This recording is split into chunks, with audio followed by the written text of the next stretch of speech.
What is going on, Bengals Nation? This is your boy Justin Lacey, joined by my co-host Tim Lyons here. How you doing today, Tim? What I do, buddy? I'm doing good. It's hump day, and we're almost through the week. Yeah, we are. We are. We're a few days removed from the end of the regular season. Again, thank you guys so much for joining us. Please be sure to like, comment, subscribe, and share. Ding that notification bell so that way you are notified when we go live with Running Through the Jungle. We're going to be without our boy Brandon Harriet again today. He's got to take care of some business. He's doing some working, but that doesn't mean that you're not going to be able to get your full Bengals content, NFL news on display from the two of us. So here's what I'm going Yeah. to start with. Okay. We know a lot has changed, a lot has happened over the last, let's say, what, 72 hours or Days. so, Yeah. Tim? Yeah. Yeah. Last days. Yeah. Yeah, so it's been a crazy whirlwind of things that's been going on so far, and I feel like that this is just getting started. So we already know what we're seeing from the Bengals team right now with the firing of Lou Anarumo and several position coaches. It was needed. Okay. Mm-hmm. Mm-hmm. Other news and notes that we're going to get into. Number one, let's start off positive, okay? Because I think that is there is a lot of ugly that we need to get into with some of the news that we've recently just heard that's dropped. But let's start off with some more positive news. Our boys Trey Hendrickson and Jamar Chase were voted all pro by their teammates in the NFL. Nice. That yeah, like it was one that you should have already anticipated for Jamar Chase, but it's actually really nice to kind of see it like lit up. I think last year he was second team all pro. Mm-hmm. But which is crazy to me because like he's been cooking since he got into the league, and this is his first true first team All Pro nomination. So yeah, Yeah. but So did Joe not get on that all pro voting or no? based off of what I saw from the Bengals website, I believe the answer to that question is no. And Oh, which okay. Whatever. which is it's tough because like the quarterback position this year, there was a lot of high caliber football playing from that position group. And when you think of the AFC alone, again, you got to think of the other two guys that probably were the all pro selections, Josh Allen, Mm-hmm. Lamar Jackson. They Yeah. had just as media kind of crazy. They had just as worthy enough of MVP seasons, just like Joe Burrow, and their teams are actually in the playoffs as division Right. winners. So, True. I mean, if it's one of those things where you want Joe Burrow to be in there, but you're not mad that he's there, if that makes sense. I don't know.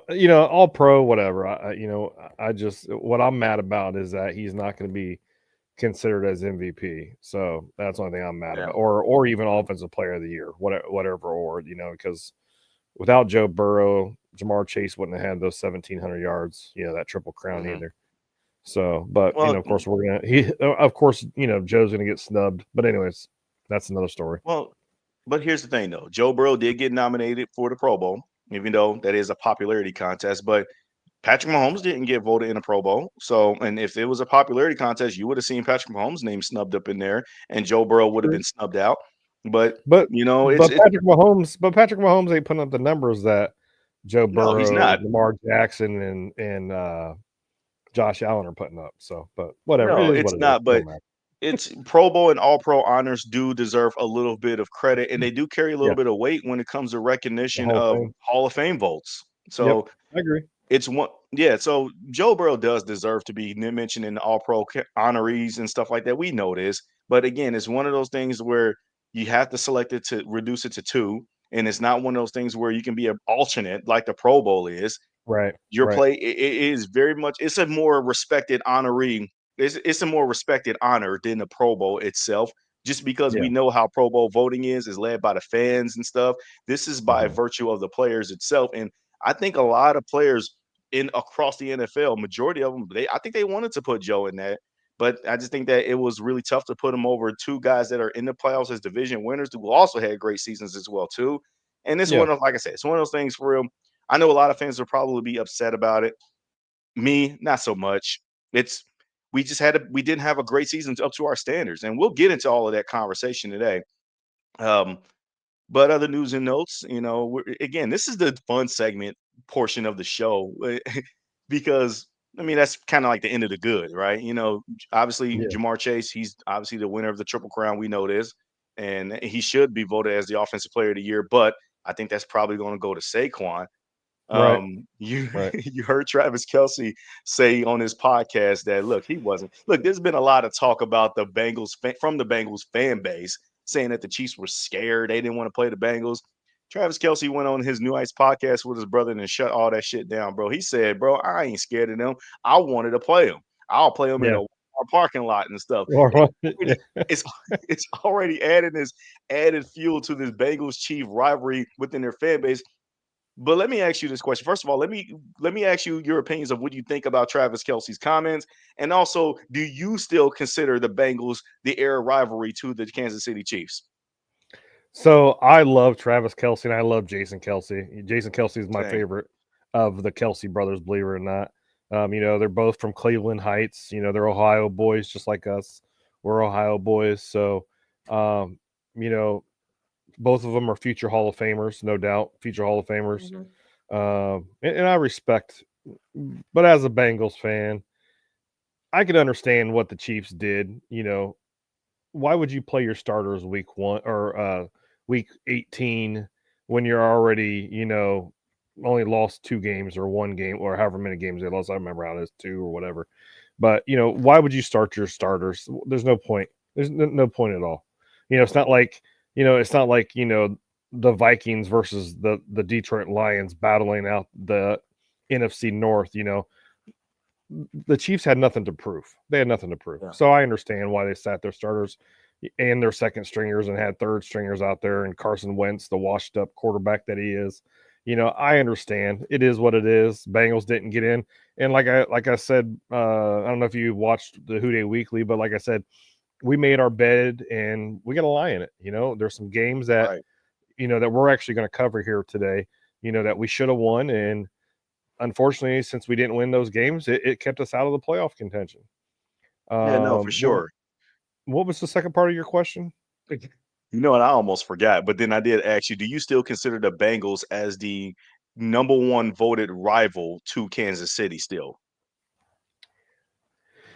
You know, ever since Mike Hilton called Kansas City Burrowhead, and the mayor coming on and talking smack and calling it Burrowhead and all that stuff, there's that rivalry now. I think one of our, the Bengals versus the Kansas City Chiefs is, one of the top today's rivalries in the game, because you got the two best quarterbacks. And like I said, Joe Burrow and I don't care who's listening or who disagrees with me or not, but I believe Patrick Mahomes, he's going to be a future Hall of Famer, and Joe Burrow is going to be a future Hall of Famer. They're the top two quarterbacks that are always fighting it every single freaking year.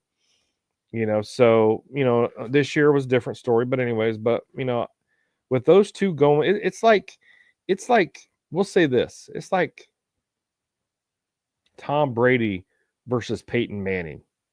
That's the same kind of rivalry that we have with Joe Burrow and Patrick Mahomes, and it's a great rivalry. It's great football, but unfortunately, and I'm not going to make an excuse here, but the Chiefs seem to get the favor of the flags on their end. Patrick Mahomes does, um, and it is what it is. And Joe Burrow doesn't really care. He doesn't. What? I've never gotten those flags, and I'm not gonna, worry about it now. I'm just gonna go out there and play football at 110%. He's gonna be Joe Shiesty. He's gonna go, do what Joe does. So, yeah, I see it. I say it's a top rival. I definitely think it's a top rivalry game. For me, it is one of the top rivalries in the NFL, but it's not the only one that I would consider like the biggest one in the NFL.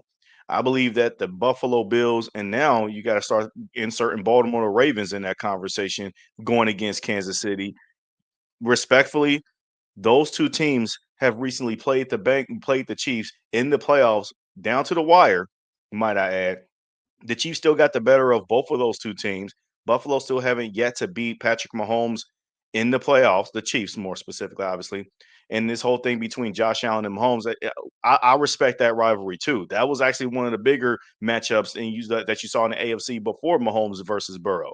And it's just we know Mahomes is the one. And now it's just insert next quarterback, and it's going to be like a revolving door, I believe, of those three guys.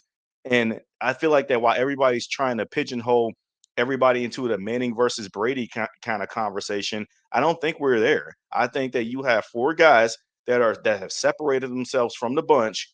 Yes, I know people want to include Justin Herbert in this top five, quarterback conversation. I'll give my quarterback rankings list later, but we know the big four are Mahomes, Burrow, Allen, Lamar. Rank them however you want, but I think that that is the key. That every time you see these two quarterbacks go head to head with one another, you're going to see fireworks. With the exception when Lamar and played Josh Allen earlier in the season in week 4 I believe it was, and they just Yeah. throttled the Bills 35-10. But I think that more so, you're always going to see a great game. You're always going to see both of these quarterbacks, perform at their best when they're going head to head against one another, and they relish playing against each other too. And I think you don't want it no other way. No disrespect to anybody else. Anybody else can sort of come up there and prove the point. But within the NFL and even in the AFC too, like the AFC alone, because that's where the dominant quarterbacks reside. That's where that's where I lean on. I don't think that Burrow is above everyone else in terms of the number one rivalry. I think each three other guys against Mahomes have their own edge. Like Josh Allen, he is now ascended to the first quarterback to beat Mahomes 4 times. Okay. Joe would have had that in week 2. And we'll give our list of disappointing games because that's also a conversation where you and I are going to have today. But Josh Allen did it. He was the one that knocked off the Chiefs, make sure that they ended their undefeated streak. And contrary to popular belief about what happened to week 18, them resting their starters, if they played their starters, they probably win that game. And you think that they'll finish the regular season 16-1 with the only stain being against Josh Allen and the Bills. Lamar Jackson, he's the only other active quarterback in the NFL on the AFC side outside of Patrick Mahomes, and we'll see what goes on with Aaron Rodgers if he's going to retire after this one. But he's the only one that's won multiple MVPs, and he's in conversation to probably get a third one. So, with that being said, he has somewhat of the hardware, the personal hardware that can contend with Patrick Mahomes, and eventually he's going to get another victory over him. And then Joe Burrow, who's beaten Mahomes in the playoffs when it mattered the most in his house in Arrowhead. Now, he's also lost the same game a year later in 2022. But at the end of the day, that is still in the minds of Chiefs fans, the Chiefs players, that if Burrow's in the playoffs, watch out. And I do believe that that is a real thing. Now, that will be a perfect segue from my conversation of do I like Travis Kelsey's comments? Absolutely. I didn't care because just like what you said, Tim, this was all the Bengals' fault this year. Like I said, we going to conversate and talk about our top 3 most disappointing games of the regular season. But this was the Bengals' fault, okay, that they're not in the dance. They Us fans, we just have this innate ability to where we want to blame everybody instead of looking in the mirror at ourselves first and foremost. Now we'll eventually subside and then calm ourselves down and realize that we had to clean up our own messes. But all throughout Bengals Twitter, I was seeing Bengals fans getting so upset. Like, don't get me wrong, I was upset too that the Chiefs didn't try at least, but I wasn't as upset like what I saw all throughout the Twitter verse because, yeah, Kansas City have earned the right to rest all of their starters. They've earned the right by winning all of those games to make sure that their guys are fully healthy and ready for postseason play. And that's on top of the first round bye that they did have. So I like what Travis Kelsey said, and I don't think that Kansas City fears really anybody, at least the players, I should say. They do understand what the media wants them to believe about the Bengals. But I think that when you think of guys like Patrick Mahomes, Travis Kelsey, and Chris Jones, I think that they welcome the smoke, just like I think our Yeah. big top guys welcome the smoke with them. So Yeah.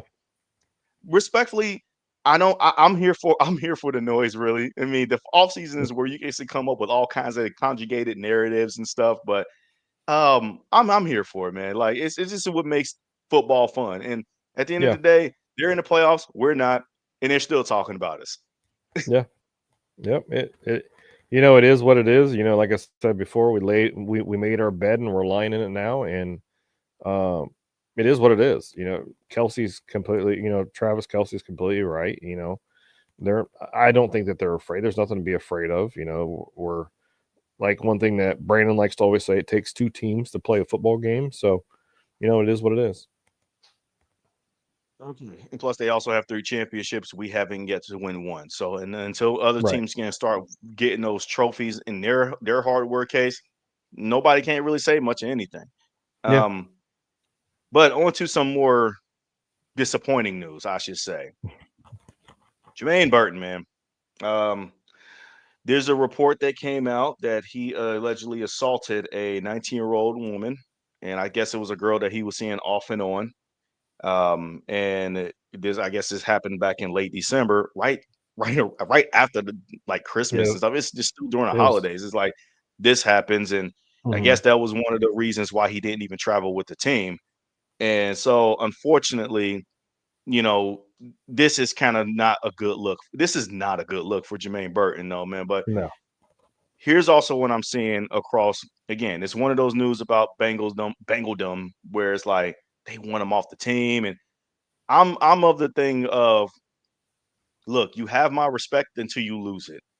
And unfortunately, if this situation is true to what we've heard so far, and obviously I'm a person that wants to wait to hear out the full entirety of the details. We saw Joe Mixon go through this 2 years ago during that offseason about a woman basically saying that she allegedly assaulted whatever, or aggravated mincing, whatever it was called, and that ended up turning Yeah. out to be fabricated. So there Right. is a chance that this could be a fabrication, and we're just angry because what we've seen in of the track record that's starting to develop with Jermaine Burton, that this could also be a false claim. We see it all the time, you know what I Yeah. mean? Yeah. But we also seen domestic violence happen a lot too. And I don't Right. want to be the one to do preconceived judgments when I don't have the facts of the full case yet. There's not a lot of details other than just some buzzwords here about assault. Okay.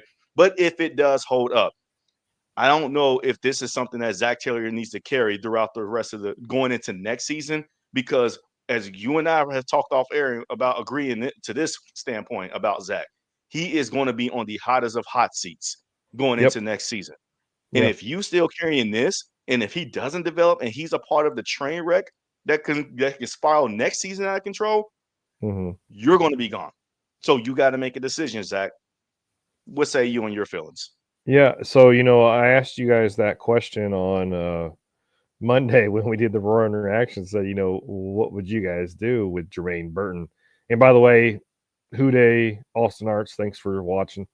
But I asked that question of what would you guys do with Jermaine Burton? Mhm. If X, Y, and Z scenario works out and all that stuff. Uh, you know, I'm sorry, but if a pro athlete, and we're gonna say these are all accusations. They said Mhm. that he was seen chasing, or excuse me, she called the police, but he chased her into her apartment, threw a phone at her, and then the other accusation is that he held a knife to her throat. Yeah, that's what I heard too. So if this is if this is true, and I'm not going to say this is not, I'm not going to say it is, but if this is true, Zach Taylor really has no other choice besides kicking him off the team. I do I want to think ask you this if a follow up question. My bad. Go ahead. well, Sorry, continue. Because I do want to ask you a follow up question yeah. of something regarding this matter. But go ahead, continue So first. and as we have seen in the past, there are some been accusations that haven't true. Joe Mixon and his what was he seen pointing a gun, or he was accused of pointing a gun at some lady, which was false, and everything was thrown out. This could be just an accusation as well. So I'm going to take Jermaine Burton's side, but I'm also going to take the 19-year-old girl's side. As a father, I have a hard time. I don't think Jermaine Burton would have had a chance to either get another chance to do this. But that's me being a father.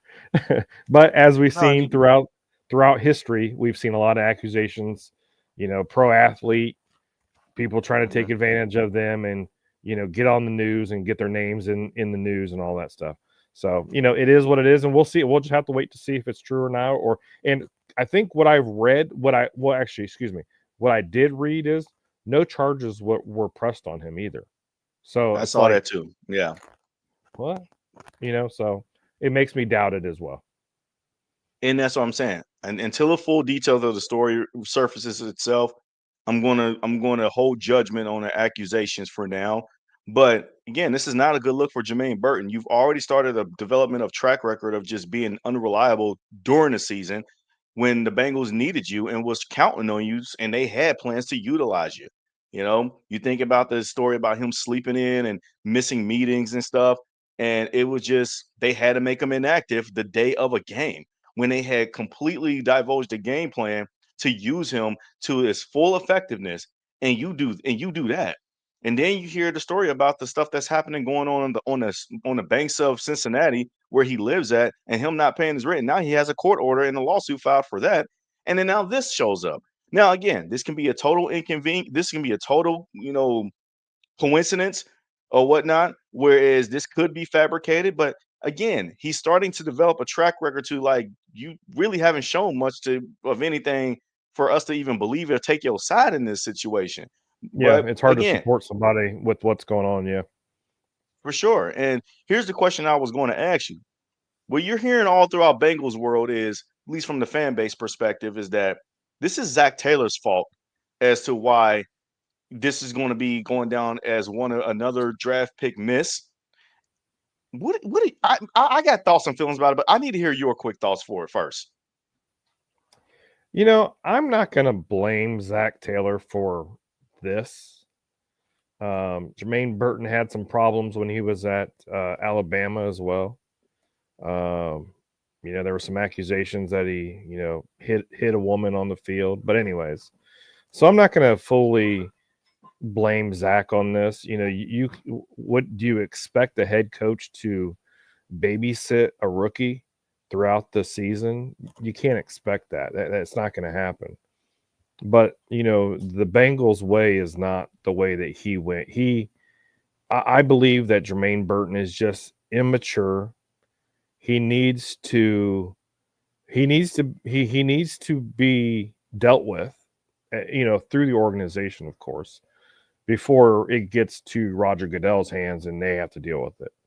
Yeah, we've seen But this. We've seen this a lot with Chris Henry over those early stages of Carson Palmer, Chad, and John of Marvin Lewis. So yeah, it's really starting to feel like that. And he was not as productive as Chris Henry was. right, and unfortunately, like that's one thing that I said about Jermaine Burton and all these issues that have happened during the season, and then now this. He's just immature. I don't know if he thinks he's still in college or what, but he needs to grow up and he needs to be a man. He really does. He Yeah. needs to be a man.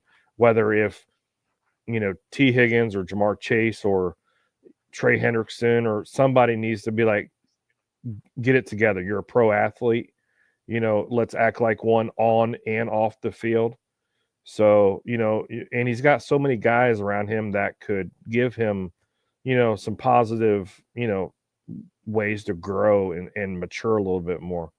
Not everybody, they always say that men don't mature until they're like 40, which I'm over 40 and I still act like a 12-year-old. But, but I think it's just he's not matured and he's not grown yet. Yeah, I don't give him the immaturity excuse as to kind of like he got to, I don't give him that immaturity excuse because, like I said, when you're in this level of football, you're expected to Yeah. hold yourself like a professional, even if you're a 21-year-old kid. Because I'm Yep. sorry, it ain't like that they're handling your shenanigans on a college level either. There's a strict, Mhm. rigorous program with that too. Especially if you are playing under the likes of two powerhouse college levels like Georgia and Alabama, and Yeah. you are expected to grow up in a hurry before your ass don't even see the field. Period.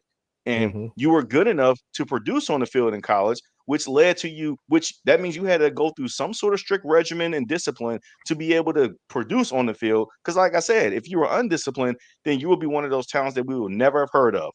But you were still fortunately good enough to get drafted. I don't blame the Bengals front office to get that drafted him because we saw the talent. We saw his capabilities of creating explosive, dynamic plays as a third rounder, and we thought that we got a steal. Okay. Hmm. Hmm. I also don't blame, and just like you, I also don't blame Zach Taylor for this, just because we saw what was like in the preseason when he was cooking DBs, albeit they were probably third and fourth stringers or whatever. But that's what you wanted him to do. he was cooking those DBs, catching a couple of touchdowns and stuff, making big time catches. And there was this clip that Zach Taylor said to Jamar Chase on the sideline. It was doing one of those Enter the Jungle episodes, like, oh my gosh, we created a monster. And it was laughing about, like, yeah, like everybody, this is why he was excited, pounding the table for drafting him.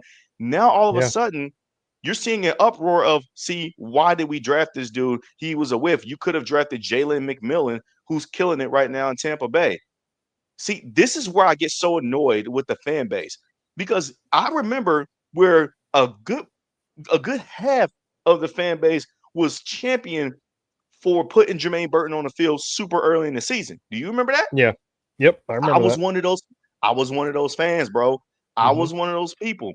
And then when the immaturities thing started happening, I was like, okay, maybe I was wrong about this dude. But that doesn't mean I'm not going to fault the front office for trying to be explosive even more. Because you look at the layout of the receiving core and how it was developing. I'm sorry, but outside of Jamar and T missed time during this season, Charlie Jones, Andre Yoshivas had not yet proven themselves, and we already saw that we could not rely on Trenton Irwin. So Right. where do you go? Jermaine Burton was supposed to be that viable option. When we saw him catch a big time catch against the Hmm. Chiefs, we was thinking like, oh, here's the start of something special. But it ended up flaming. He ended up flaming himself out. This is 100% on him, not the Yep. front office, not the coaching staff. I'm sorry, they did everything they possibly could, but they had a discipline when it needed to be disciplined.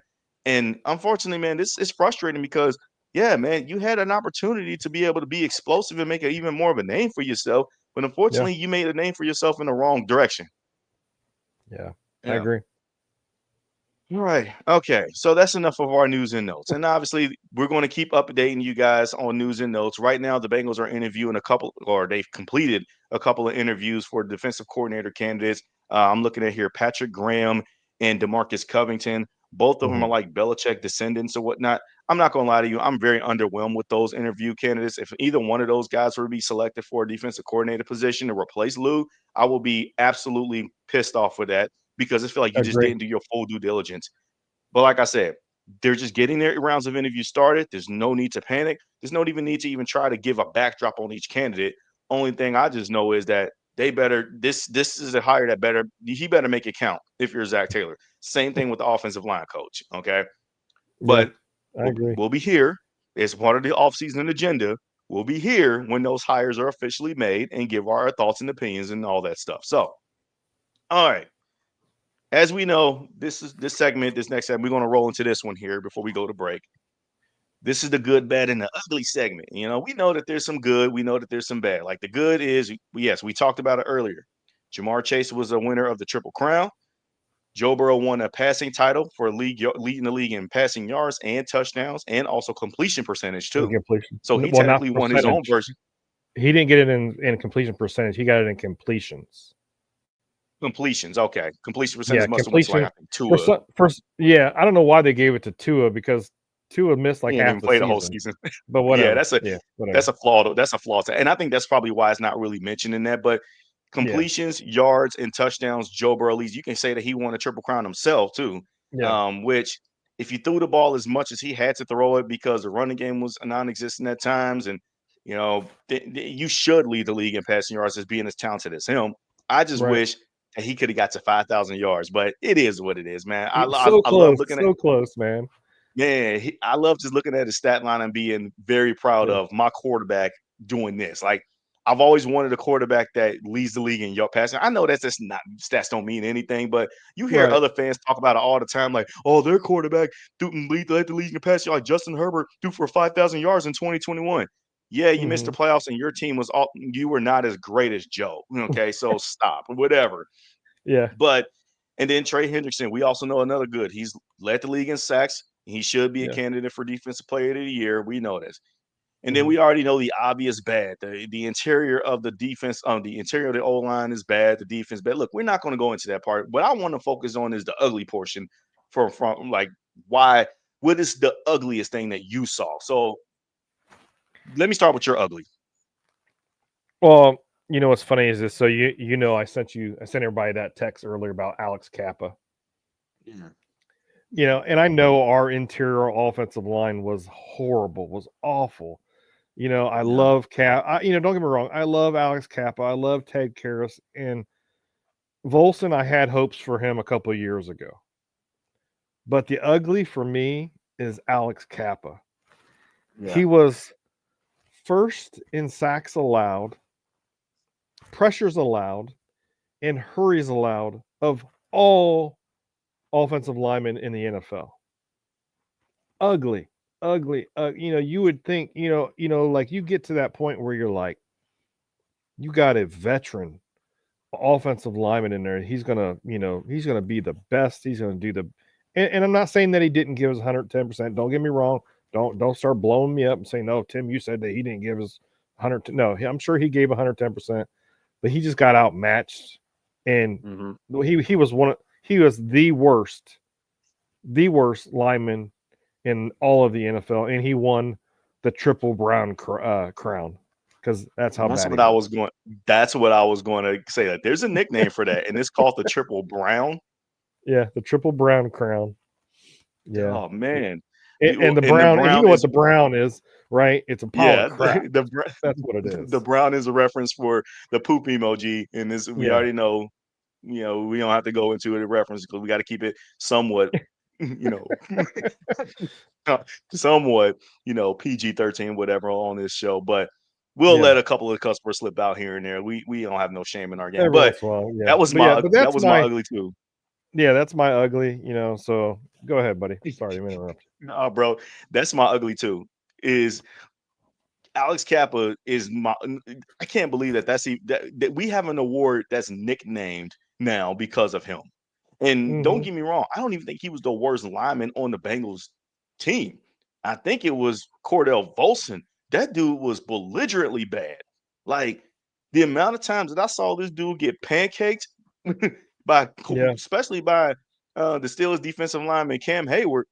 Dude, the amount of Yeah. times that he just got folded and just walked back like with just pure ease, just got thrown backwards like that. I'm like, dude, ain't you supposed to be a glass eater? Right? Yeah, No. but this interior O line, man, we already know it's bad, and that's part of our bad segment. But it filtered into the ugly category too, just because, man. Once again, we're going into this offseason talking about how in the hell we want to protect Joe Burrow. Like, Right. what do we do? So. But anyways, we're going to take a quick break right here for a minute, okay? And then when we come back, we're going to discuss our three most disappointing games of the 2024 regular season. There's a lot, okay? Got to brace ourselves. There's quite a bit of games that were a lot of disappointment all around. But Tim and I are going to rank our three most disappointment games, and then we'll round the show off with talking about these wildcard games because that's what I'm really excited for, man. So we'll be back after these brief messages.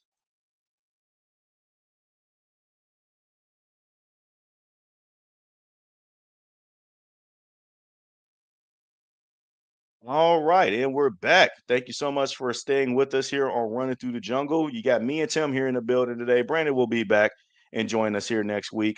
Okay. Yeah. Austin Zard, man, thank you again for joining us. Yeah, their PFF scores about Alice Kappa and Cordell Volson. Dude, they weren't just really low. Those PFF scores were just, dude, I can Awful. block better than them, and I'm not even as big as them. So those scores were so bad that they shouldn't even make the chart. That's how bad they were. Like I know other NFL teams can talk about how bad their guard play is, but man, seeing it in Cincinnati again for probably going on 10 years now, it's getting kind Mhm. of sad at this point. Yeah, we Yeah. can't we just seem to can't we can't develop offensive linemen. It's Hmm. just like we've had a revolving door at right tackle for many years. Our guard positions are just, like I was hoping that they were going to give that new kid Matt Ford. Is that who it is? The center. Matt They're going to Lee. Matt Lee. I'm sorry, Matt Lee. I was hoping they were going to give him, an opportunity this season, but whatever. It is what it is. I think they would have gave him a chance at center had the Bengals already been officially eliminated from playoffs with a few games ago. Like if we were sitting at 4-10 with a few games remaining, I think that they probably would have experimented. But the Bengals were still in it. I think that he hadn't had enough cachet to be able or have enough run at center with the ones to supplant Ted Karras, who was on one of the bright spots on the line. And then everybody's saying kick Ted Karras over at guard, but you gotta think, man, Ted Karras hadn't played guard since his days with the Patriots, and even then, it was still kind of rough. But anyways, I'm not really mad about it. And plus, do you even trust Frank Pollock to even develop this dude? No, I No, don't, and that's why no. he's fired too. But anyways, enough about the bad, the good, the bad, and ugly segment. That already ended during a previous segment before we went to commercial break. Now let's give you more sadder. Okay, you and I got to talk about our top three most disappointing games of 2024. All right, I'll let you go first. We had 8 losses on the year. Okay, and I'm not even going to excuse some of our wins too, but this was focusing on the losses. We already Yeah. know we talk ad nauseum about the Patriots game, the both for the Baltimore Ravens game, the Chargers game, the Commanders game, the Eagles game. What else? Who else did we lose to? The Kansas City Chiefs. And then the Kansas City Pittsburgh Chiefs. game. Yep. There was a lot of disappointment in these games that you can put rank. You can extract any of them, but we're not going Yeah. to rank the top 8 losses. We're just doing the top three according to us and how we saw it. So I'll start with you. You give me your top three. Yeah. So do you want me to start with my top all top three, or do you want me to go three and then you give your third? And No, no, no. I'll let you go 3, 2, and 1 for you, and all then right. I'll give my same. All right. So my third most disappointing game for the 2024 season was actually, because out of 7 out of the 8 games we lost by a single score. You know, Mhm. the one Eagles game we got our butts whooped. So that's not even in my top 3 because they just whooped our butts. But my top 3 at number 3 is the Washington Commanders. We Okay. came in there. It was week 4. We were 0-3. We were 0-2 at home. That was week 3. No, I thought it was week 4. No, that was week 3. Week 4 was at Carolina. Remember? Okay. Anyways, it didn't matter. We were 0-2. We were 0-2 at home. Or we were 1-1. No, we were 0-1 at home at the time, I believe. Anyways, Correct. it don't matter. We were going against rookie Jaden Daniels. I didn't think that the Commanders were that good at we're going to play that good at defense. I knew they were going to run the ball on us, but I didn't think to see. I didn't believe that we would see what we've seen against or with Jaden Daniels. Jaden Daniels is had a great season. He's had a pretty good dang season this year. So that's my number 3. We ended up losing 38-33. I think it was. I think that's what it was. Yeah. Got So it. we ended up losing. Number 2 would have been the first Baltimore Ravens game Okay. because honestly, we should have won that game in the fourth quarter. We should have Mhm. won that game. That game, there should have been no chance for the Ravens to even win the game. So that's my number 2.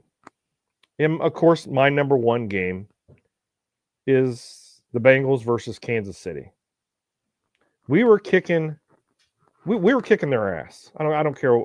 Excuse my French, whatever. But we were kicking their ass. We were going to win that. Like I felt like we were going to win that game. Yeah, I know Joe fumbled the ball, but I still feel like we were going to win that game in the end.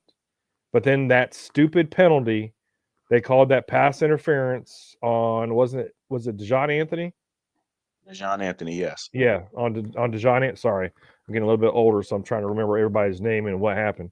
So, but they called that stupid pass interference penalty on DeJohn Anthony, and we ended up losing the game. So, the disappointing games to me seem to come down to a stupid penalty, like the year before. I believe it was the year before that. Osai, pushed Patrick Mahomes out of bounds, and they called a flagrant foul or whatever the hell it was, and we end up getting beat by the Chiefs. I hate the Chiefs. Don't get me wrong. Patrick Mahomes is a great player. Travis Kelce is great. Chris Jones is great. They're great players, but I still hate the Chiefs. I hate the fact that we lost in that fashion by a penalty when we all know during that play there was actually a couple of holding penalties going on too. But anyways, that's my number 1. Okay. That's a great list. And here's the thing, man. Again, we had 8 losses. Either one of these 8 losses could have entered anybody's three, no matter how different they could have been. Yeah. Now, I damn near had the exact same list as you, with the exception of my number one team, and I'll get there. But I did not give the Chiefs the satisfaction of being my number one team on the list. My number three is the same as yours, and my number two is the exact same as yours. I'll start with the Okay. Commanders because you are absolutely right. We sat up here on this show before the pregame, and we knew that the Washington Commanders, their goal was probably just to run the ball. They were one of the Hmm. better running teams. Their secondary was ravaged with injuries here and there. They weren't really all that good in coverage to begin with, and we were thinking that this was going to be the coming out party where Jamar and T, they were going to just start going crazy on people. And it was a Monday night game. It was week 3. You had just went 0-2, and this was going to be the game where this was going to be your get right game, going Yep. against a rookie quarterback in Jayden Daniels, that he was just coming off of his first win as a pro, that he barely beat the Giants by a field goal. And they only did was kick off field goals that game. Hmm. And now you're asking this kid and this team to come on the road at Cincinnati, who, before we were talking about the frustration and failures of the season, we were talking about this Bengals team as Super Bowl contenders that just once again started off 0-2. Okay. The Bengals are bad defensively week 1. The Bengals did do somewhat better in week 2 against the Chiefs. Gave Patrick Mahomes one of his worst days. But we were thinking, like, okay, now the Bengals going to right the ship. We think that Burrow's back. First drive of the game, that's exactly what happened. Long ball to Jamar Chase for a touchdown. Bengals up 7-0 as the game kicks off. And we're thinking, oh, bro, this is going to be a coronation. This is it, man. Ring of Honor night. You got Corey Dillon and them, these boys in the house. And I was like, man, let's go. Then I started seeing this defense spell the beginning of the end for Lou Hmm. Anarumo, because all I just saw Washington do was complete passes and get touchdowns. And all of a sudden, the Bengals hadn't forced a single punt on Washington the whole entire game. And just when you thought that they were going to make a stand to end, like with the on the final drive, their possession on their final drive, you let Jaden Daniels convert 3 fourth downs after you just finally got a sack. And not only that, you let him complete a third and long for a conversion for a first down, but that conversion ended up being one of the biggest pass and the biggest plays of the entire game, with that touchdown in the right corner of the end zone to Terry McLaurin. It was one of those Hmm. bigger time throws that I've ever seen a quarterback make. And now you are now the poster child for the coming out party of Jayden Daniels in the Washington Commanders. And that was Yep. never supposed to happen. He led the, I think he 91% completion percentage that day. Yeah. I Yeah. could not believe how bad this defense was going against. I would have understood if that was Lamar. I would have understood if that was Josh Allen. But come on, man. I like Jake Daniels. I call him Jake. Sorry. Jaden Daniels. I like him. Okay. But I didn't love him. And I didn't think he was going to be that good. He completely changed my mind on that since then in that point, because that was his launching point, and you were the team that made that happen because you're so bad on defense. So yeah, the Yeah. Washington Commanders were my third game that became the most disappointment of the game for the season, just because you thought that this was going to be the end of the slide of the slow start, and then now you was going to start rattling off some wins here. Okay. Yeah. Again, I said I agree with you with number 2, the first Baltimore game. Really, you could have interchanged either one of those Ravens games because they did look exactly the same. They were both high scoring. Both Lamar and Burrow was just killing it in the air Hmm. on a whatever. But the first one is the most disappointment for me, just because you had 3 10-point leads in the fourth quarter, and your buttholes got tight and you messed up and you choked up the lead. Let's just keep it simple. It wasn't like that Lamar, he made a lot of great plays that game. He did. But really, it was so the Bengals defense made it so easy for him, like really easy for him. Like, I remember a wide open pass that he threw to Charlie Kolar, his third string tight end. Yeah, I remember Charlie that. Kolar took a damn near a 70 to 80-yard pass almost to the end zone during the first play of that possession after the Bengals scored to go up 2 scores. And then that happened. And then he gets in the end zone later after you thought you were sending the blitz. And then he throws a touchdown pass to Rashad Bateman, who was also really wide open. And I'm Hmm. looking at this like, are we ever going to play defense? Like, can we not make this tough? Because when you No. look at Jamar Chase and Joe Burrow's plays during that game, and even T. Higgins, when you look at their plays, I'm sorry, man. I get it. Baltimore secondary was struggling early in the season and whatnot. They were going through some communication issues, but they didn't look like they were going through that much communication issues in that week. It looked like that they were playing tighter coverage. It was just that Burrow was outplaying him. They were doing better. Mhm. They couldn't stop him in anything that he did. But that is the most disappointing because when Lamar handed you a gift, when overtime kicked off, when they got on the coin flip, we all thought the game's over. Game over. Yep. Game over. Then Lamar fumbles the snap, and then Jermaine Pratt recovers. You're in field goal range, albeit it was a long field goal. The play sequence, run, run, run, stop, stop, stop. And then Evan McPherson just misses up. This is another one of those games we start to realize that something's wrong with this kid as a kicker. Mhm. Like, you should have never missed that. You miss it, they get the ball back, hands it off to Derrick Henry, skirts right down the field. Next thing you know, they kicking the game-winning chip shot field goal.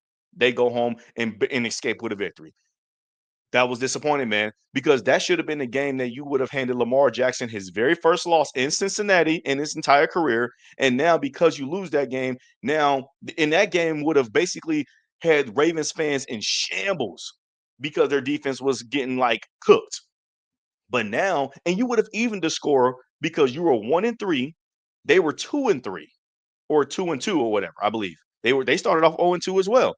Then they won their next two games at Dallas and at home Yeah. against Buffalo. They came on the road in Cincinnati. You make them lose that game. Guess what? We're both Mhm. 2-3. And that would have been a launching point because then we won at the Giants and then won against the Browns.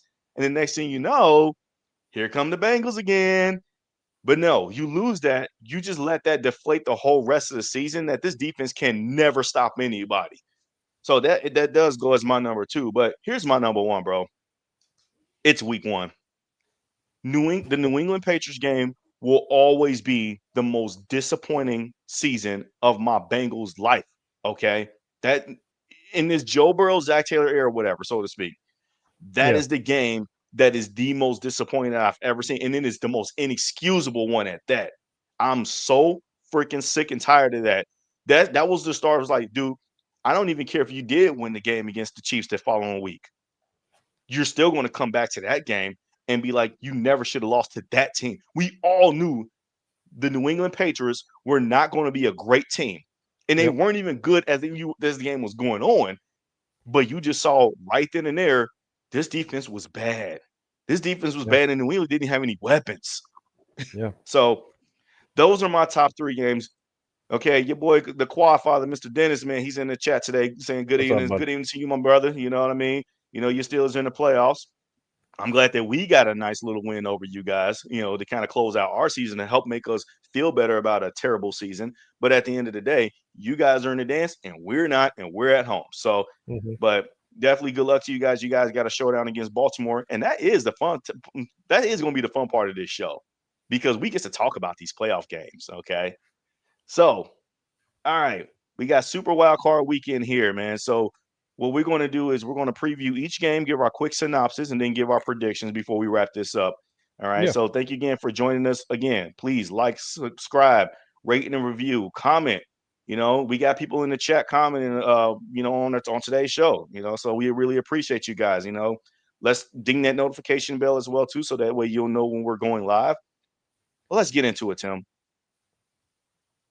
Yeah. All right. So the first game, and I'm going to go in the order that the NFL has slated on the wild card weekend calendar. So starting off, we got the Chargers at the Texans. Oh, I forgot All about that right. game. What are your thoughts on this game? And who do you think is going to win?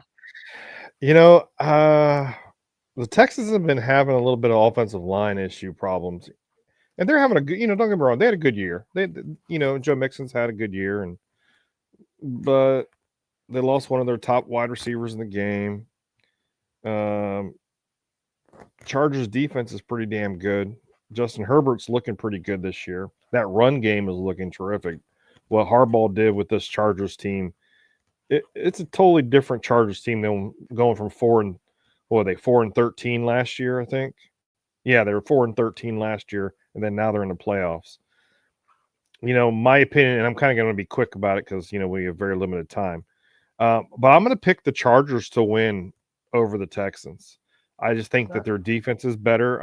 I think that pass rush is going to cause some problems for CJ, and he's going to be doing dancing in the pocket, and he's going to get sacked because he's going to hold on that ball for too long. So I'm going to pick the Chargers.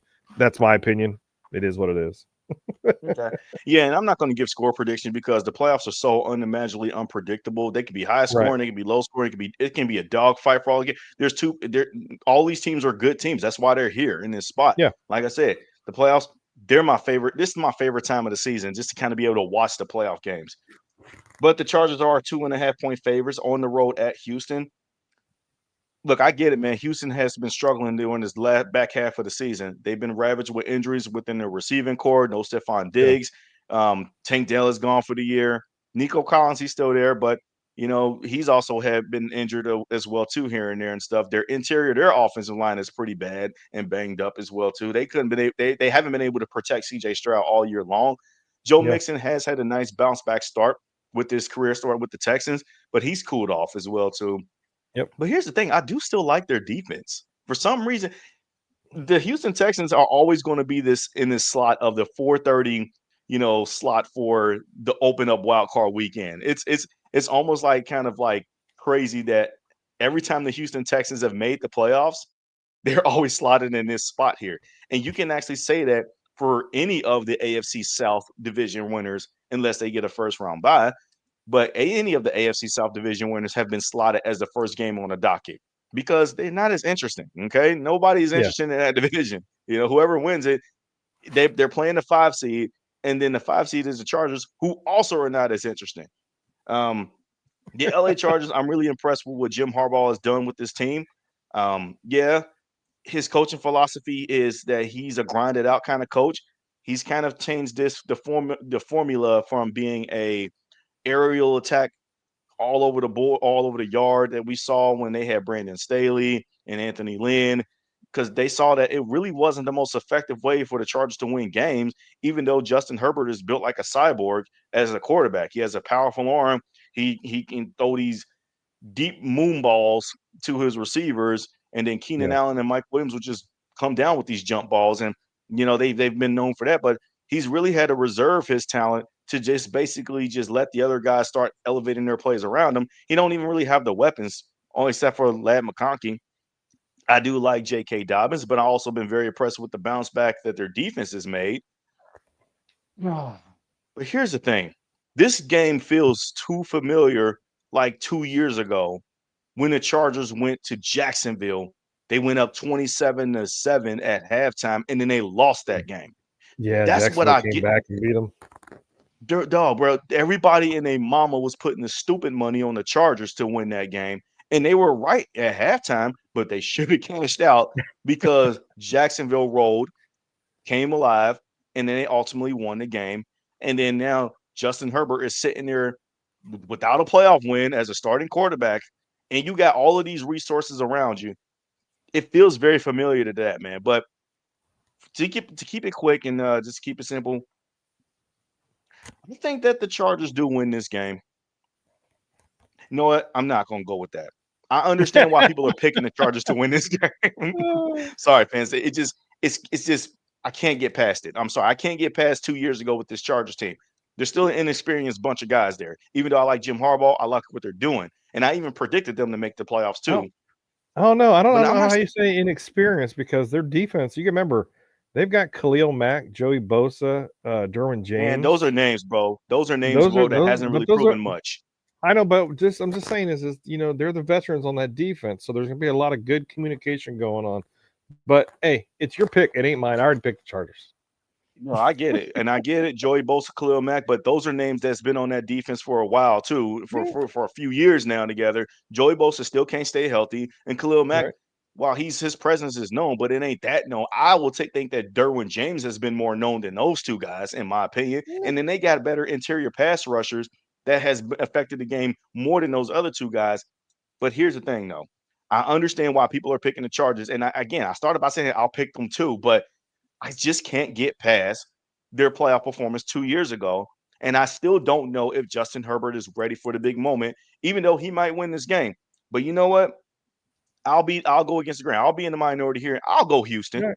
I'll go All right. Houston. Okay. All It's a coin flip game. It is what it is. And if I'm wrong, I'll come on and be like, hey guys, I'm right. sorry. I was wrong. I was wrong. I should have just I should have went with the consensus. But this is the playoffs, bro. I think Right. that everybody expecting the Houston Texans to be the easy pick of the playoff spot. Like, oh, they say if Pittsburgh was in this spot, then you should have definitely, tried to win to get the 5 seed because you rather play Pittsburgh. Dude, really? Okay, whatever. But anyways, Right. Yeah, I got you. moving on. Moving on. All right. The next game on the slate is Steelers at Ravens. Bro, this is going to be a fun one. Okay. This is going to be fun. I'll start off by giving my synopsis on the game. Pittsburgh and Baltimore, obviously, it's at the Ravens. Baltimore is a 9.5 point favorite as the odds look staying today on FanDuel. Now, that line can move and that line can change. Everybody is, just looking at Baltimore as one of the supreme powerhouses of the AFC, and rightfully so. Look at the way how Lamar is performing, Derrick Henry's performing. Their defense is rounded into form after their sluggish communication starts. Pittsburgh, meanwhile, has been losers of 4 straight. They lost again. They lost. They lost the last time these two teams met up. Baltimore just pretty much just ran all over them. Yeah. Here's my upset of the week. I think Pittsburgh steals one, bro. You've been drinking, haven't you? Oh, it's right. You've been drinking. That's what the problem is. Never mind. I do have my cup of Joe, and it does have a little something, something in it. So I think that Pittsburgh, I think that everybody, trust me, what would give me no more other joy is in to see my division rivals lose in the playoffs. But both of them are playing against each other today. Right. Right. Pittsburgh does notoriously has the Steelers' number. Okay. I think that the qualifier just kind of stole my prediction. And I think that it goes well with what I'm about to say here. I think that unlike the last Ravens game, the Steelers are going to learn from their mistakes. I think that when they played against the Bengals, yeah, it was really odd that they didn't even pass the ball or throw the ball much, even though the Bengals corners did lock them down a bit. But it just felt like that they was always just sticking to the run, and I feel like that they didn't want to showcase their full arsenal of plays and wanted to prepare for the playoffs, no matter who they was going to see. Because unlike other teams that wanted to kind of position themselves to play a certain team, Pittsburgh is one of those teams where they don't care who they play. They're going to play Steelers football regardless, if you ask me personally. And they have notoriously had Lamar Jackson's number. You can't ignore that. Even though Lamar got the monkey off their back a few weeks prior to that, the last time these two teams met, and they even made Lamar Jackson, they even made day hell for him that day. Derrick Henry was the one they couldn't stop. But I don't know, man. I get it. Everybody's saying that go with the Ravens. It's an easy pick. They're the team that can basically represent in the Super Bowl. And I agree with you. And I won't be surprised if they win. But somehow, some way, bro, I got a gut feeling, bro. Pittsburgh pulls All this right. off. What do you think? All right. So I'm gonna go with what everybody else is thinking. I'm gonna say the Ravens are going to beat the Steelers. The way the Steelers have been playing for the last 4 weeks. This Yeah. is the playoffs. The Steelers haven't won a playoff game since what, 2016. Yeah, I think since the Ravens. 2016. Yeah. Yeah, I think the Ravens are gonna. I think the Ravens are gonna step up. They're gonna punch Pittsburgh in the mouth. Mhm. Unfortunately, I just don't see. And if I'm wrong, I'm wrong. I'll say that I'm wrong. But I don't think the Steelers' offense have enough. That first game that they beat the Ravens, that was that Yeah. that black voodoo Mamba stuff that happened. Somebody was rolling the chicken bones, and the Steelers happened to get lucky that week. But this second game that they played the Ravens beat the brakes off of them 34-17, and the And one Ravens of have them that been. they well, I think the turning point that decided that game, that second game, was two uncharacteristic. Well, I wouldn't say uncharacteristic. Two bad plays by Russell Wilson. Because you got to remember, the first one was he was running and scrambled, and then he Right. gets knocked out, and then he fumbles the ball. So Ravens recover when they were in position to score. And then the second one was an obvious pick six, and that basically just put the score out of reach at that point. But it was still a And grinded out dogfight. But look, I get it. I really do get yeah, it. but also, but though also the way that Russell Wilson's been playing and George Pickens has been playing, I don't think the Steelers have enough. I don't think they have enough to score 30 points. I think whoever scores 30 points is going to win this game, and I'm going to believe it's going to be the Ravens. If the Ravens do score Sorry. 30 points against it in this game, I believe they win the game too. But however, again, and also it ain't like Pittsburgh's defense kind of like regressed throughout the season. Dude, I mean, it was you saw it against us. I mean, you saw when they played against us, dude. That defense is tough, man. And that defense makes it hard on everybody. It's one of those games where it's like I know the obvious choice is pick the Ravens, but I will not be surprised. And quite frankly, my prediction is I think Pittsburgh do literally steals one because a lot of the talk in that locker room is going to be they haven't won a playoff game since 2016, and TJ Watt has never seen a playoff victory with the Steelers since he's been drafted in 2017. But Yeah. again, it's going to this is why I love Wild Card Weekend, bro, because like these things are so unpredictable. But Yeah. anyways, we gave our predictions with that. I love the breakdown. I love the synopsis and whatnot. But we moving on. We got the Broncos at Buffalo, man. This should have been Bengals at Bills had the Chiefs would have came back and won. But we don't blame the Chiefs. Okay, Nope. that was our Nope. fault. It Okay, is what not it the is. Chiefs' fault. It is what it is. I'm going to be pretty brief here, bro. This is a game that Buffalo should just roll. Pretty simple. I get Broncos, their fans, they're feeling themselves, and a lot of pundits and media experts are just talking like crazy that the Broncos could be the potential upset. If you heard Dan Orlovsky talk, he's talking very glowingly about their defense, and rightfully so. Patrick Surtain is kind of like entering that space of the Darrell Reeveses of the world and stuff, what they do on that side of the ball. But man, the Bills are a different animal. And I think that they're just not ready to compete with the big boys yet. I think the Bills win this game pretty handily. There are a 8.5 point favorite. What do you say? So here's my synopsis. Okay, it's going to be 30 degrees and snow showers in Buffalo on Saturday, or was it? Is it Sunday or Saturday game? Anyways, This it's is the supposed to one be o'clock game on. This is the 1 o'clock game on Sunday. okay. So, but it's still going to be cold as balls in Buffalo. Possibility of snow showers. Hmm. Um, so I'm going to put it this way: this is probably going to be the toughest defense that the Bills have faced all year long. I don't care what Hmm. anybody says. I looked at the I entire agree. schedule of I who they really agree played. with that. Yeah, they played the Steelers and they won what 9-3 or whatever the hell it was. I don't think they played Whatever. the Steelers. I I think thought they did play the they played the Steelers. nah, they played the Ravens though, and Anyways, they got blown out. But go ahead. yeah, I think this is going to be the toughest defense that they have faced all year long. It's going to be cold as balls in Buffalo. I'm going to say the Broncos upset the Bills, and I'm even going to give you a score. I'm going to give you a 20-17 score. I don't think it's going to be a high score game because honestly, yeah, I know Josh Allen is Josh Allen, but Josh Allen's not going to have his way against you know, excuse me, against this Broncos defense. Like all year long, these teams that he's beaten, like the Kansas City Chiefs and everybody else he's beaten. This is probably going to be the toughest defense he's faced all year long. So I'm going to go crazy. Broncos win. This is crazy, man. You and I have been split down the middle on all of these picks so far, and you would think that we would be on the same side with a few of them, but yeah, no, we're not, and that's what makes it entertaining. It's going to make the next show even entertaining when we review these picks. So, like I said, man, I'm keeping those mental memories, and I'm circling them. But now, like I said, I get why people are favoring the Bills, but I also get why people are thinking that this could be the upset special of the week. Yeah, I just don't buy into the Denver Broncos so much, even though again, it's a lot like the Chargers. I do like Sean Payton. I like what he's built with that team, but I just don't feel like yeah, that they have enough firepower to compete with the big boys. It might be close early on, like maybe in the first half or whatnot. You might see a 13-13 score or a 13-14 score or something like that.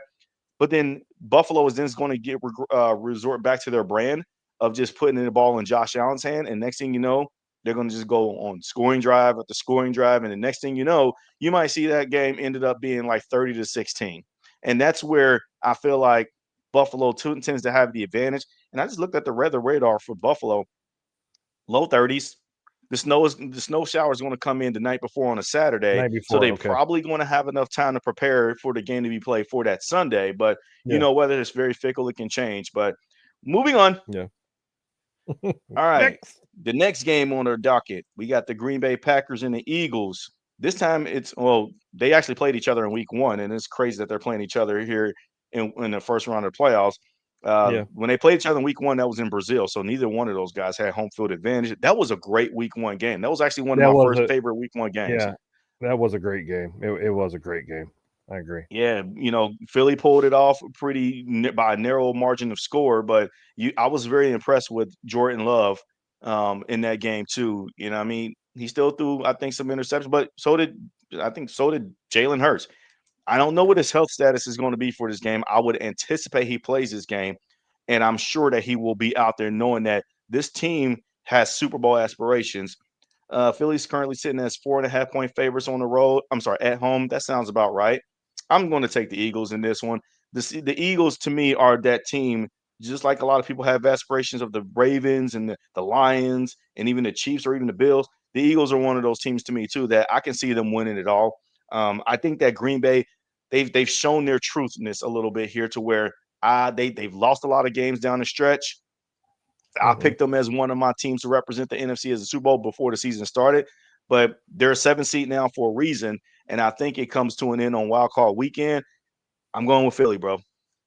Yeah, and I'm taking Philly too. They got Saquon Barkley. He's ran for over 2,000 yards.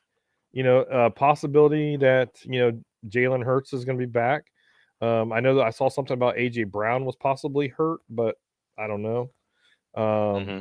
is Jordan Love going to play? Jordan Love is hopeful, is what they say right now. So, Mm-hmm. but I still believe even if Love is playing, I think the Eagles, and I know Austin, I'm not taking your side, but I'm telling you this anyways. You know, even though I think the Eagles have the superior team compared to the Viking or to the Packers, so I'll take the Eagles as well. All right, and finally, we agree on one. We Jesus, did. God, man, I was getting tired of seeing us split on these two. You know what I mean? I do want to get some comments out there. Our boy, the quad father here, bringing some comments in reference to the Yeah, Steelers yeah, because I yeah. guess he's, hey, look, I love our football conversations, but do think that is a warranted to kind of like have those sort of out of the box thinking discussions like we have. And when it's the playoffs, man, anything can happen for real. Yep. And then also hard saying that the Eagles are going to beat their butts and stuff. Look, I don't know what the score is going to be, but I think that 4.5, that spread sounds about right. Again, these games can just flow either way. The last time these two teams met in the playoffs, it was the Michael Vick year in 2010, and the Eagles were at home, and then Aaron Rodgers was making his second career postseason start Hmm. on the road, and that was the famous Rodgers just went all the way as a 6 seed and won the Super Bowl, which again, one of my favorite postseason runs of any quarterback. He was just so dominant in that game, but that game was also close. I think this game may fall into the lines of like that to where maybe the Eagles get a late in the game interception and then it seals it. And then next thing you know, you seeing those fly Eagles fly happening and Yep. stuff. That's usually Yep. how they win this game. So, all right, man. Another fun game, bro, that we got next up here. Commanders at the Bucks. Got Yeah. rookie Jaden Daniels. He's making his first playoff start on the road, going against Baker Mayfield in the Tampa Bay Buccaneers. Man, what are you thinking so far? Well, they played in week one, and the Buccaneers beat them 37-20. It was Jaden Daniels' first game as a Hmm. starting quarterback in the NFL. Well, the Buccaneers had to battle their way into the playoffs. They truly did. They had to win on Sunday to make it to the playoffs. Yeah. Jaden Daniels and the Commanders. I'm gonna give it to the you know what? I'm gonna go the rookie's way on another rookie. Jaden Daniels and the Commanders take this versus the Bucks. I don't believe, the Bucks and the Commanders, their defense has been kind of night and day. Their offense has kind of been night and day. But I, Oh, I for sure. think I think Jaden Daniels steps up and makes key plays and wins this game. I'm gonna probably say, maybe a 3-4 point game. And the Commanders win. You know what? I wouldn't be surprised if this game is close. I also wouldn't be surprised if the Commanders were to win this game too, just because I like what I've seen from the Commanders all season long. But look, man, I'm also impressed with what I've seen from the Buccaneers too. They're a big boy team in the Yeah. NFC. I understand they had to scratch and claw their way to win that division, but similar like most teams, they had to kind of learn who they are throughout the season. And man, I think that Baker Mayfield has been very impressive. Um, they found their franchise quarterback post Tom Brady, and I'm very happy for him. You know, Mhm. obviously he was a nutcase in Cleveland. He was a headache to deal with as a Bengals fan because he was always playing good games against us, but literally no one else. Yeah. But with this Bucks, he's found rejuvenation, and I think that his team rallies around him. He has this energy about him. He's matured. Talk about maturity issues that we talked about earlier with Jermaine Burton. Baker Yeah. had the same similar maturity issues early in his career too, but he's matured. You hear him in these post game press conferences that he do, Mhm. whether if he's talking on the field sideline with the mic or talking to Tom Brady.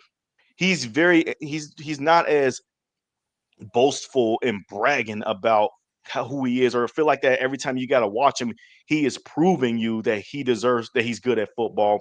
I feel Yeah. like that he just understands that. Look, I understand probably what I am as a quarterback, but I also know that I'm pretty good at this game, and I got good teammates around me, and he feels like he's an overall great team player.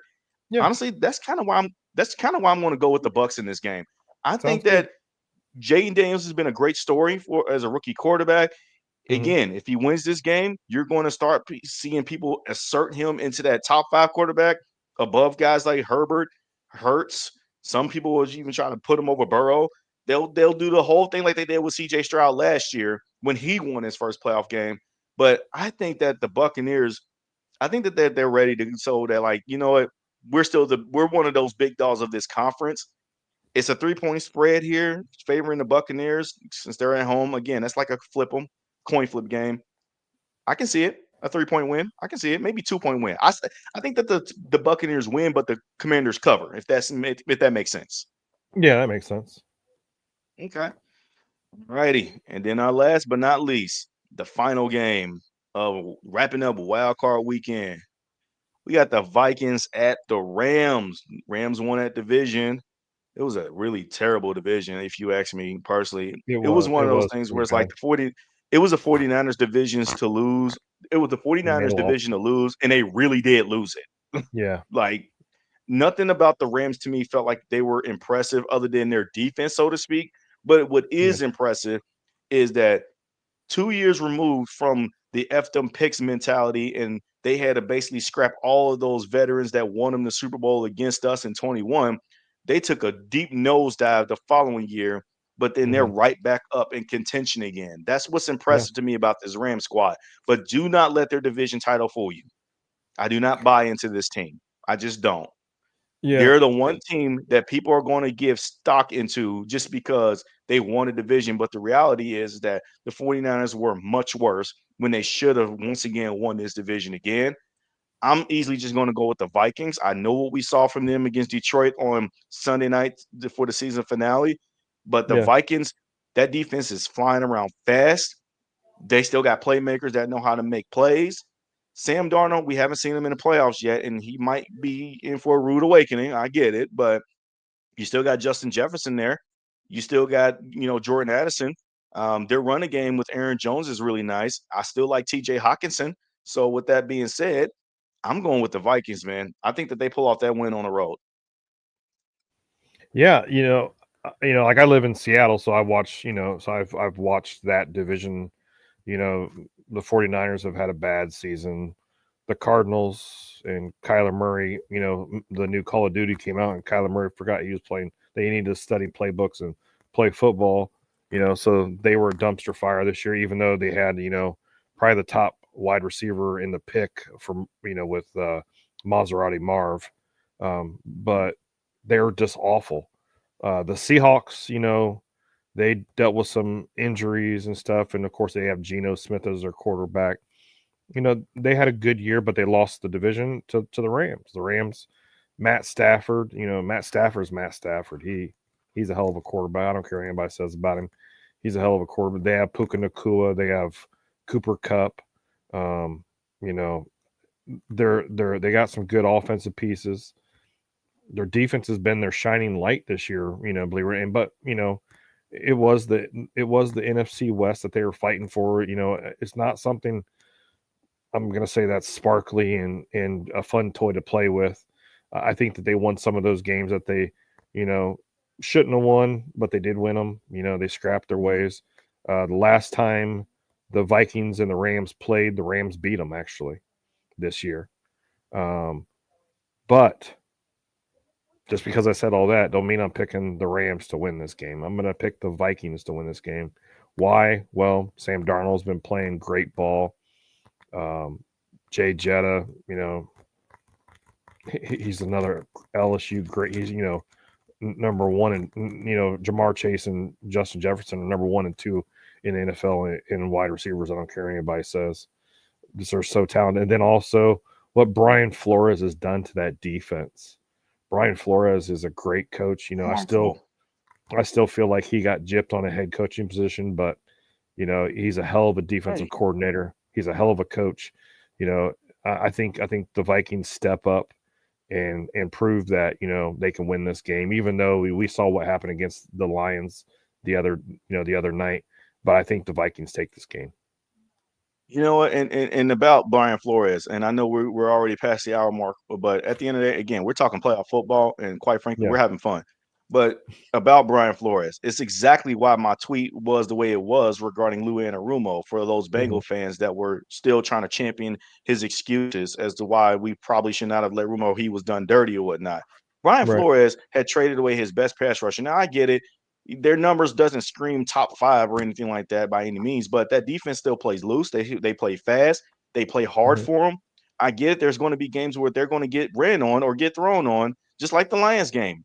Jameer Gibbs had like a hat trick of 3 touchdown runs, but four Yeah. touchdown total touchdowns altogether. But like that still didn't change the fact that Detroit had to earn all of those yards in that game because the Yeah. Vikings defense was playing fast and they don't really have a lot of household names outside of Harrison Smith and Ivan Pace Jr. You still like what you saw from that unit, and that's all because of Brian Flores making magic happen with what he was given. And that's why I say, like, guys like him, defense coordinator Aaron Glenn, both of them are going to be up for head coaching jobs when their seasons are respectively finished. They deserve all the high praises in the world. And if you're a Bengals fan, you look at that, and that's why you don't settle for just an up and comer or whatever. When you do get those guys, bring it in for, and you get somebody that truly knows what to do and how to develop and nurture and bring out stars within these players. So Right. yeah, no, I agree with you with everything that you said about the Vikings. I think that these matchups are going to set each other up well for the divisional round because that's going to be where the real playoff atmosphere, the fun starts. But Yeah. before we get up out of here, I do want to kind of extract some of these comments because this is, Austin's art. He's in there chatting it up. Dennis, the Quad Father, he's in here chatting up saying he thinks Baker's going to get the win, which again, I agree with him. I know you went the other way with Jayden Daniels, but this one was funny right here.